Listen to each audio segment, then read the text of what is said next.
ఇదిగో కన్య గర్భము ధరించి ఒక కుమారుని కనును, ఆయనను ఇమ్మానుయేలు అని పిలిచెదరు.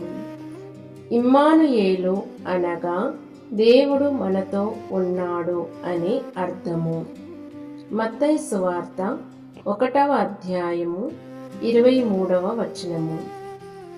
మనము కళ్ళు మూసుకొని ఈ దీవెనకరమైన వాక్యమును మన జీవితానికి అన్వయించుకుంటూ ఈ వాక్యమును ఉచ్చరించుదాం.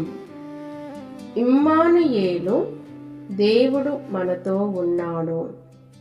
ఇమ్మానుయేలు, దేవుడు మనతో ఉన్నాడు. ఇమ్మానుయేలు, దేవుడు మనతో ఉన్నాడు. ఇమ్మానుయేలు, దేవుడు మనతో ఉన్నాడు. ఇమ్మానుయేలు, దేవుడు మనతో ఉన్నాడు.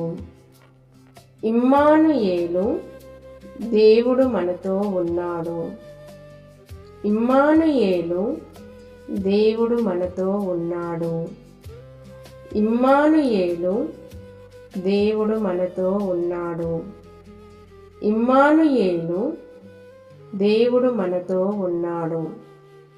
ఇమ్మానుయేలు, దేవుడు మనతో ఉన్నాడు. ఆమేన్.